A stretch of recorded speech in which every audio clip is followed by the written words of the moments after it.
Hey, Total Schmidt Show from a cabin again. Let's do this. Total Schmidt Show Season 3 is upon us. Tune in every week. I talk to entertainers from all over the world. Singers, dancers, comics, musicians, drummers, blah, blah, blah. All kinds. Techs, even some cruise directors.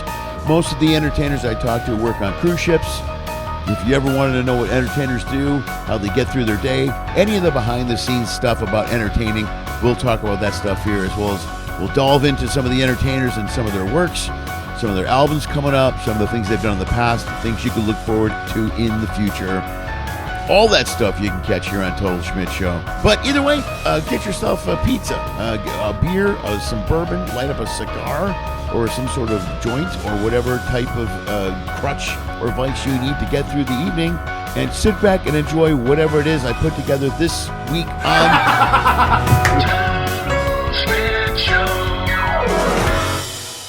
You're welcome. How you doing, man? I'm well. I mean, I kind of drank just a little bit too much last night, but I'm functioning today, so it's good. Yo, I got a coffee and water in me, so I think I'm okay. But yeah, I had one too many martinis. Just one too many. Yeah. Just one. Yeah. So, but I think I'll be okay. Like I don't feel like crap today. So right, I don't feel like crap. I'm just a little groggy. Right. Yeah. You guys only did the one show. Now, first of all, you're here doing. I'm in a group called December '63. It's a Frankie Valli Four Seasons tribute. Okay. And we just rock it out with some of the hits with Frankie Valli and the Four Seasons, and try to get the people up and going and ready to dance and drink and play and gamble in the casino. Nice. How'd it go? How'd the shows go? It went really well. The show was great. This is a great showroom. So they were very receptive to everything we were throwing at them, which is good. Well, it should be a great crowd for you, though. The Hawaii crowd. Any of the long crowd? Any of the longer cruises, older crowds, they tend to love that. You know? Yeah. But it's timeless music, so everybody ends up loving it because a lot of people were huge fans of the Broadway musical Jersey Boys. I mean, that's the thing that always amazes me with musicians. You guys, because you can do different arrangements, you can do a whole bunch of stuff. Right. And music, I mean, listen to how many songs we listen to now. They've been around for 50, 60, 70 years. Well, I think a lot of that is because they're, number one, well written. Yeah, number right. two, the sound was right. Yeah. And because now we've got so much computer generated sounds with the music that's coming out today, Right. that a lot of the new generation is going back and saying, hey, I really love that sound that they had back in the 60s Right. and 70s and 50s even. Like they're going back and doing their homework and realizing that they want that live sound. Right. Well, I think everything, especially in entertainment, there's always a pendulum effect, I call it. Right? There's the same, this gets really popular, and then they go the opposite way. Like, I kind of thought that way with live entertainment. With so much digital and YouTube stuff out there, I was always curious, not so much if people are going to keep going to see live entertainment, but if people are going to keep performing it, like the younger generations, right, getting up there on a stage. And surprisingly, I think it actually stoked fire. Yeah. I think it did. It really stoked the fire in the young kids. Yeah. Well, I think the pendulum effect was a big part of that. Like for a while, young comics were not good, and there was a lot of weird, bad stuff. But then there's a whole great voice of young comics out there, and young singers, like you said, they go back to being more raw, I guess. Yeah. They like I say, they go back, they do their homework, they go back and study the greats that were just amazing, that we loved so much. Right.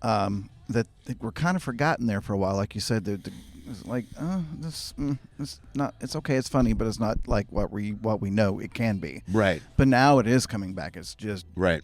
And actually kind of roaring out. Actually, it's almost like it was being held back for so long that all these young comedians are coming and just gangbusters and bringing it to us. Well, the new voices for comics now too, they're talking about some really cool. They're good, groundbreaking stuff. But then, and even music wise, we've got, you can't go wrong with the Ed Sheerans and the Bruno Mars of the world. I mean, they've like I say, they've gone back. They were raised with great music and raised with grandparents and parents who loved a certain type of music and just kept feeding them that music growing up, and they got older, and now that's what they're doing. They're doing that good music. I think you kind of really understand and appreciate the talent it takes to do that, because I love that.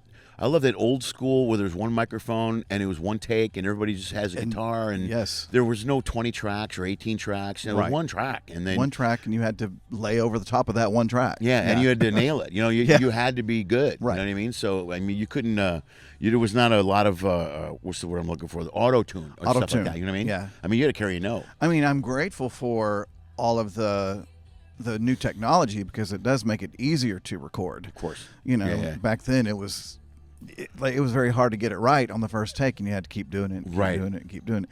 But now you can splice and dice so easily with the new technology. So I do appreciate that. No, it's made a lot of things a lot easier. But then it's nice to see the mix. Right. You know what I mean? The people use it to enhance what you do. Don't use it to replace what you do in a lot of ways. Right. There was a great interview with Jim Morrison years ago, and it's on video. It's on YouTube. I don't know if you've ever seen it, where he's talking about computers and the future of music. I haven't seen that one. It's really great. He says someday it's not going to be about playing music. There's going to be computers, machines that make the music for us, and anybody can do an album. Yeah. And people are like, "You're crazy." And he's like, "No, man, that's just the way it's going to be." And here we are. Yeah, right, exactly. Here we are. Yeah, here we are. Ta-da! So what you do? Also do your own solo? I do have my own. I have a couple of shows that I do. I've got one that's called At the Corner of Rock and Soul, and I open up the show with like a 7-minute rock anthem medley. Like I just hammer them. Oh, that's like, awesome! Bam, right in the face. But then I bring it back and I do a lot of those people, those crossover people like Joe Cochran and who am I trying to think of? I can't even think this. It's morning time and I'm a little hungover. But those people that are right at the cusp of, they could be soul, they could be rock, they could be Van Morrison. My brain's dead. Right. But yeah, and I do, and I tread that, and then I go and I hit some Luther Vandross and try to bring it, more into today, and of course the crowds go crazy over Never Too Much. I think that's right. You know, they're like, whoa. So, it's, is that how you sound? That's got to be a big draw. Exactly. Yeah, that's exactly how I sound. They love it. So, and there's that show, and then I've got another show that's called, being that my name is Sam, I do a show that's called Sam Sings the Sams. Right, I like that. Yeah, I love that. And I start off with Sam the Sham the Pharaoh, and I just come out and I howl. I'm like, oh, hey there, Little Red Riding Hood, you sure are looking good. And that's, Oh, that's dynamite. Yeah. I love that hook, man. God damn, I wish I would have saw you in the show, man.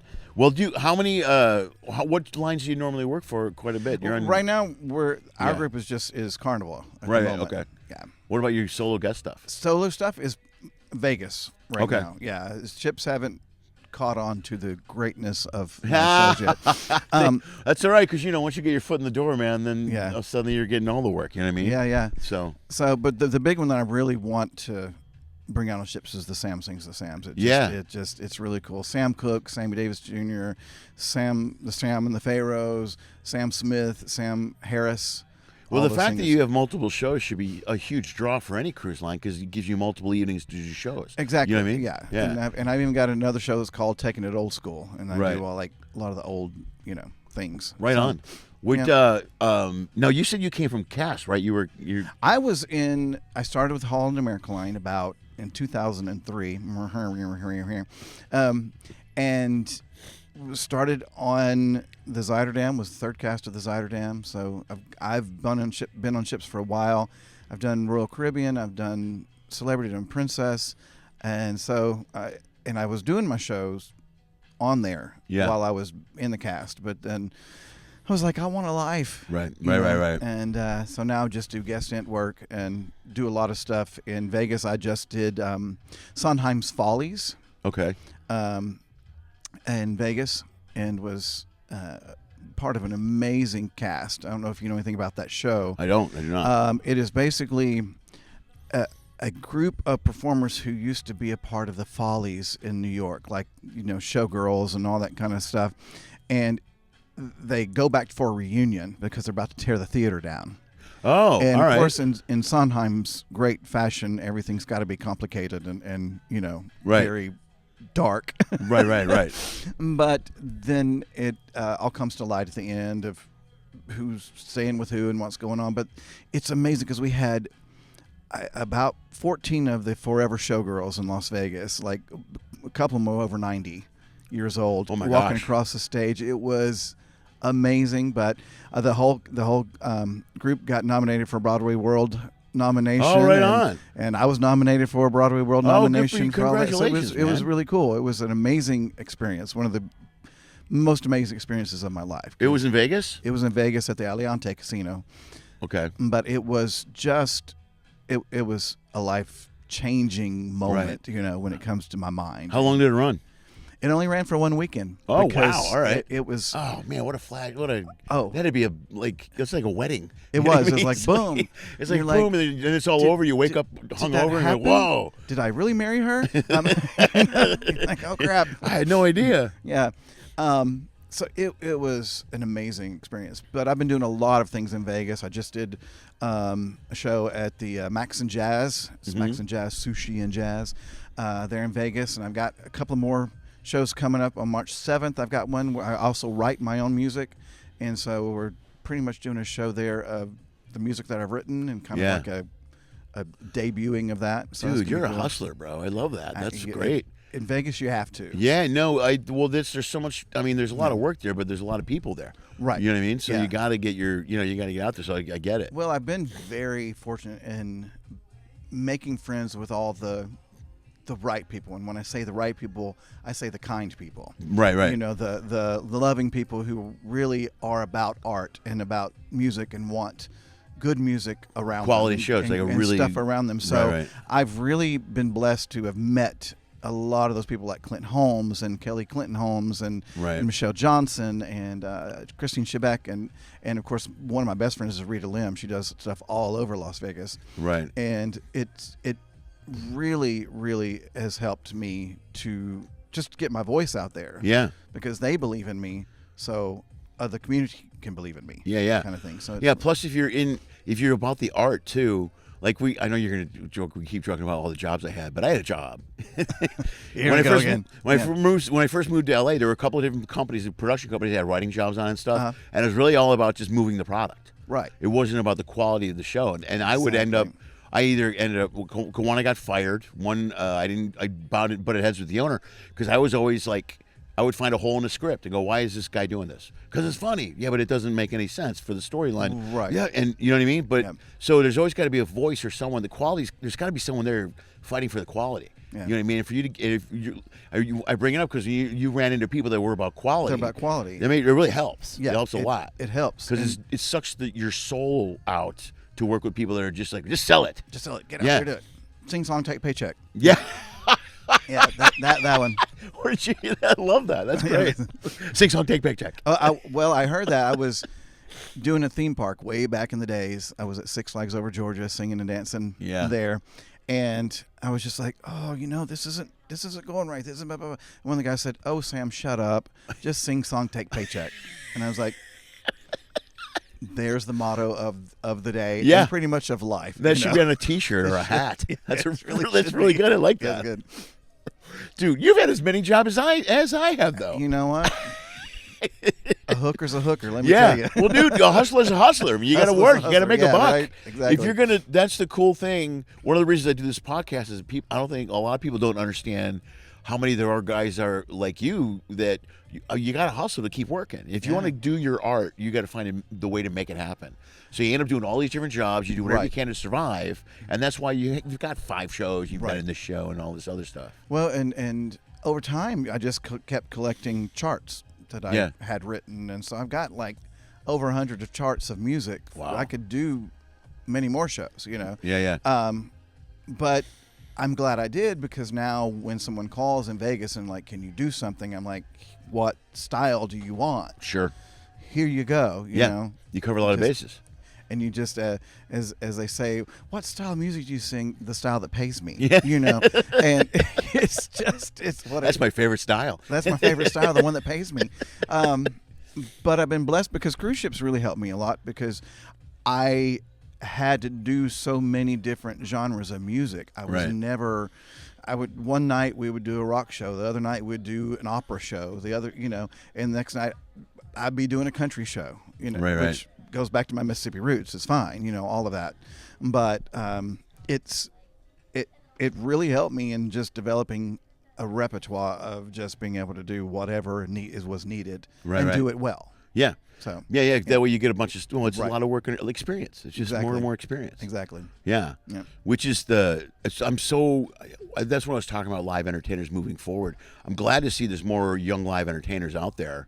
There's nothing better than live entertainment. I mean, live entertainment it's a whole different world. I agree. And I will say there have been a couple of cruise lines that cut out their cast shows. Yeah. And cut them out, and they're paying for it now. Yeah. Because now they're having to bring them back. Yeah. Because people are demanding live and it's shows. even harder now. It's more expensive to bring people back and retrain and everything and get else. it going and get the shows back up. From what I understand, Celebrity. I work for Celebrity too, and I guess they double down the other way. They have more entertainers. They have more entertainers. Than that. Which is you're right. I think that's and a big Celebrity deal. double down, and they've kept their musicians as well. Right. They're like, it's a big deal. Let's keep the musicians because that live sound, there's nothing like it. I really like that better than a track show. Me you know too. What I mean? It's so much more. Oh, and as alive. a singer, yeah.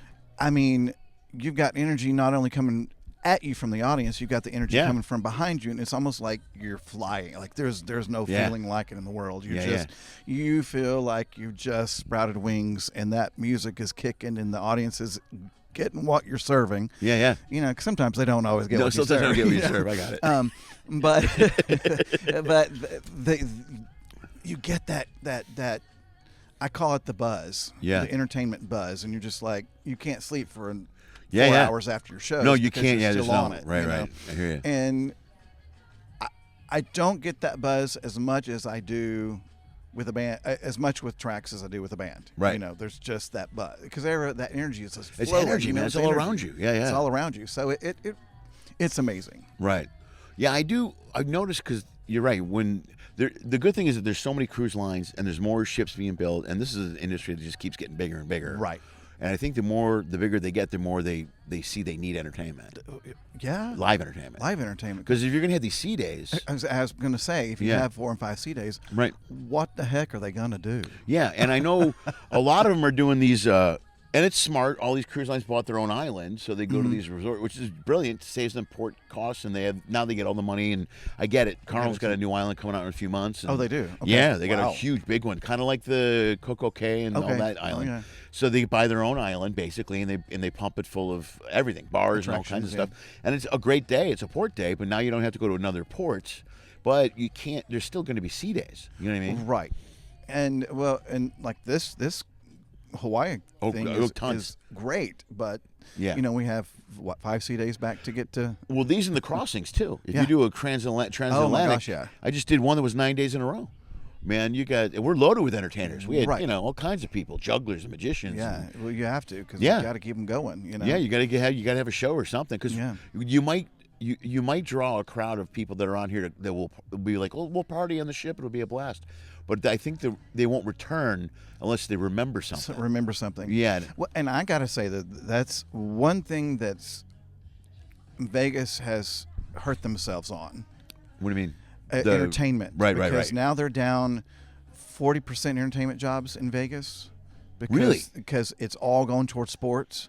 All they do is have sports events and sports betting and sports this. The sports betting is insane. But yet people are now coming back craving. They're like, where's the music? Where are the lounges that had the cool band, little acts, the cool little bands? And they've gotten rid of them. Yeah. And put up sports books. Right. And people are craving that now. Yeah. And they're about to learn that people are going to be wanting that, because what sports can only go so far until the housewife's saying, "I want music." Right. So it's very. I like the fact that they really stack these ships with so much entertainment. It's really great. It's funny that Vegas always kind of learns that lesson the weird way. I remember I play a lot of Hold'em. I still play occasionally, but the MGM Grand had a great Texas Hold'em room, and then they closed it because there wasn't. But then Hold'em became huge, and then everybody had a pit, everybody had a Hold'em room. Right. All these people rushed to get a Hold'em room somewhere. You know what I mean? Yeah. They try to cut costs somewhere, and then they realize the people dictate what you gotta have, and they won't go to Vegas if they don't have the stuff. Well, and it's weird to me, especially the sports gambling. You can do that anywhere now. With these, you know what you can't do anywhere? You see live entertainment. Exactly. So I think you're right. I think they'll eventually. That's the one thing that they have to learn. I don't know if they're learning it yet or getting back. Well, that's like Vegas. They have all those new little rooms sprouting up that are not a part of the casinos. You've got Max and Jazz. Oh, that's cool. You've got the Composer's Room. You've got is it Axiom? I forget what. There's several little rooms that are popping up around the Strip and around town where that you can go see live music. But it's not a part of the casinos anymore. So it's wild. People are wanting that, so they're having to create their own, basically. And those are the people that are going to be in the right place at the right time when all that happens. Yeah, I do. I play Vegas a couple times a year. I do the Brad's place over at the. It's great. Yeah, it's great. But you're right. But I've noticed, I don't know, since COVID, it's slower. The casinos are slower than they used to be. They're coming back. Yeah, they're coming back.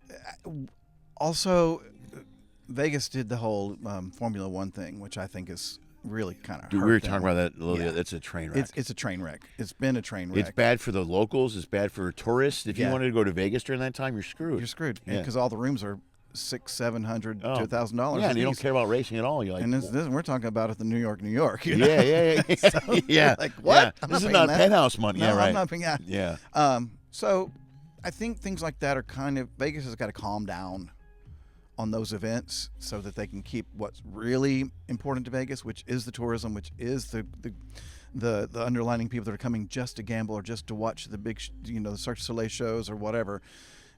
Because after a while, sports will wane itself out.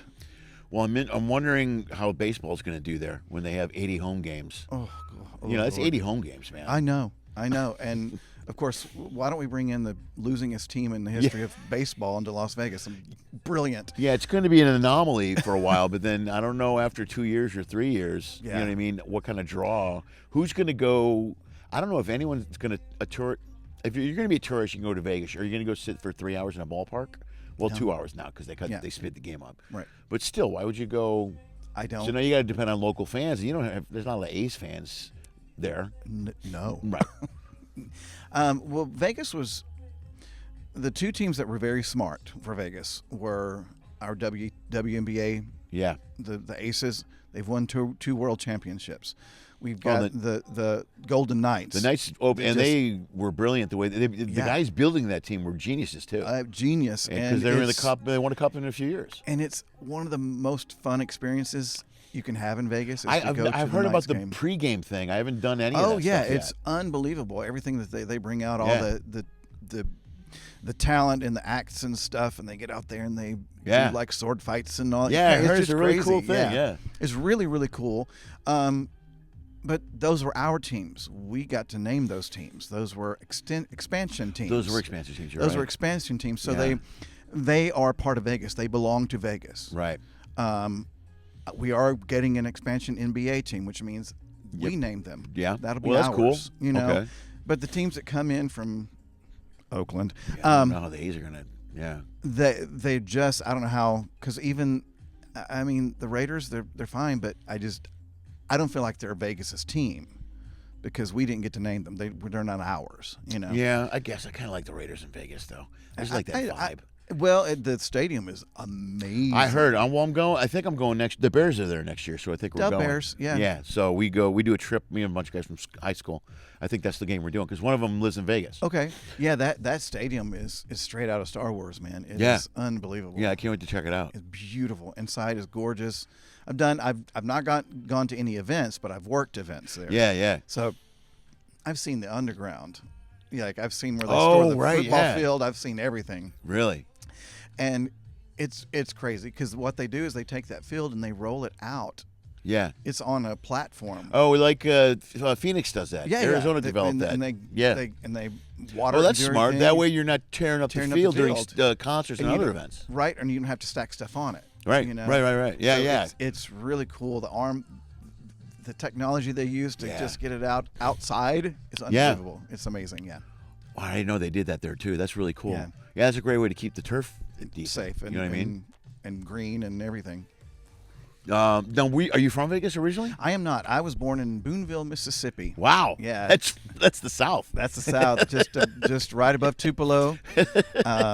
That's Elvis country. Yeah, well, Elvis, if you chase my lineage, I am related to Elvis. Oh, are you really? Yeah, about 5th or 6th cousin. Like no that. way, yeah. are you? Oh, yes. My mom was a huge Elvis. I'm a huge Elvis fan. Yeah, he used to come to Boonville, and they had a little music hall in Boonville, and they would trout. He would come trout his music, and my grandfather owned the service station there, and he and his posse would come to the service station, just hang out and talk to Dad. Dad had hung out with Elvis a lot. Really? Around the service station and everything. As a matter of fact, when Elvis was first starting out at the Tupelo County Fair, he ran out of gas, and my Aunt Wanda gave him a push with her car. So oh, no way. It's crazy. That's awesome. It's all these little stories that I've heard all my life. Right. And didn't think about anything until we started doing the lineage, and then all of a sudden we're like, oh, well, that's why we've got a kinship, Yeah. Because Mississippi, the family tree really only has one fork. It's everybody's related. Everybody's related down there. So, that's really cool, dude. Yeah. And so I grew up, and my whole family sings. I grew up in church, of course, singing like most people do in the South. But I grew up in a completely a cappella church. We had no musical instruments in our church. So really? I learned to read music by shape notes, by the solfege. What's that? What the do re mi's. Do re mi fa sol la ti do ti. Yeah. They're little notes like a triangle or a circle or a little half teacup or those. Yeah. And it really helps with pitch relativity. Right. So when you're learning a pitch, you see a symbol, and your mind remembers it better. Okay. And it's like an automatic tuning fork, like ding, that note. So it's really cool what the brain and the ear and the mind and everything does with music and with especially shape notes. Right. But I grew up in church singing the whole time. My sister's a former Miss Mississippi, won overall talent at Miss America. Yeah. Back in '94. No way. Yeah. Dude, right on. Yeah. So your whole family's in the arts now. Oh yeah. Yeah. Your parents sing? My dad and mom have the prettiest voices in the family. Really? Yeah. And my sister, she's an opera professor, music professor at Lee University in Cleveland, Tennessee, outside Chattanooga. Okay. And my brother now is a mechanical engineer in North Atlanta. But the whole family sings, and my nieces and nephews sing now, and it's a cool little dynamic. That a cappella singing too is like, you can't hide in that. No, you can't hide. You can't hide nothing. Yeah. You're either good or you're not singing. Right. Exactly. We'll kick you out real fast. You're not part of our kin anymore. You're flat. You're dude, that's awesome, man. Yeah. That's really good. Great. So, and you live in Vegas now? I live in Vegas. I've been in Vegas for over 9 years now. I came there for a show with David Sachs Entertainment, and it was a show called Spoofical the Musical. Okay. And we were spoofing all the different acts around Las Vegas. Oh, that's a great idea. Yeah, and I love that stuff. It could have been, yes. It was quite the experience, but I had auditioned for Vegas the Show because it's the same people who do Vegas the Show there, but I was on Princess. It was a 3-ship contract, and I had 1 ship left, and they're like, "Can you do the show?" And I was like, "Well, I don't want to burn that bridge for a show that it's Vegas. We never know when a show's going to close in Vegas. You get there, and you're like, I turned that ship down to come be in a show in Vegas, and here's your pink notice." Yeah, and you're like, yeah. But I was on a ship when that show got announced that they're making that show, and I did my audition on the ship, and they wanted 1 comical song and 1 comical monologue as someone that to make fun of Vegas. So there's a song from Shrek the Musical that's called "Things Are Looking Up Here in Duloc." Things are looking up here in Duloc. Ba, ba, ba, ba, ba, ba. So I took that song and I changed it to "Things Are Looking Up Here in Vegas." Things are looking, but I did it as Britney Spears. Oh, did you really? Yeah, I put on the bald wig. I had the bald wig, the cut off jean hoochie shorts, the black boots, a wife beater. Oh my God! And I had the clear umbrella. Yeah. And I said, "Here's what you're going to do. Start playing the song, but when you videotape it, start at my feet so they don't know what's going on. They just see hairy legs as as they're going up. But they start at the feet, and you go up, and when it got to the face, I had this sheet of paper over my face and it said, "Leave Brittany alone." Yeah. And I rip it away and I go, "Oh, it's the paparazzi. What a terrific surprise. Things are looking." And I did it as right. lazy dancy Brittany, Yeah. And then the other one, I took the scene from Bridesmaids, the airplane scene, where she's got her leg up and says, "Oh, you feel that? The steam heap coming up from my undercarriage." I took that and I did it as Elvis with like a showgirl. Right. And it was like, "Oh, baby, you feel that hunk of burning heat coming up from under my undercarriage." They fell out without audition. Right. And so I got the job. Nice. Right on. Dude, all right, well, let's wrap this up because they're getting ready to do rehearsal. All and right. this was a quick one, but this was great, dude. Thank you for doing it, man. Thank this you. is awesome. It We'll was have to a do it pleasure. again. Absolutely. Yeah. You know what? If you want to plug anything social media-wise, do it right to the camera. I am on Instagram. I am on Facebook. Instagram is Sam74Holder. And, well, you can find my Facebook through that. So, yeah, just Instagram is Sam74Holder. I don't do a whole lot on TikTok. Who knows if it's going to be around anymore. Gone. It might be gone. It might be something else. But, yeah, and if you're in Vegas and I've got shows, just look me up. Let me know if you're coming, and I'll let you know when I'm performing there. Perfect. Absolutely. Right on. Thanks, Sam. Great. Appreciate it, buddy. Thank you. Thank you. You're still watching? That's amazing. Nobody does that. Nobody, but you did. That means you want more. Pick one of these clips. Go for it. I dare you. Hey, also follow one of those social media thingies.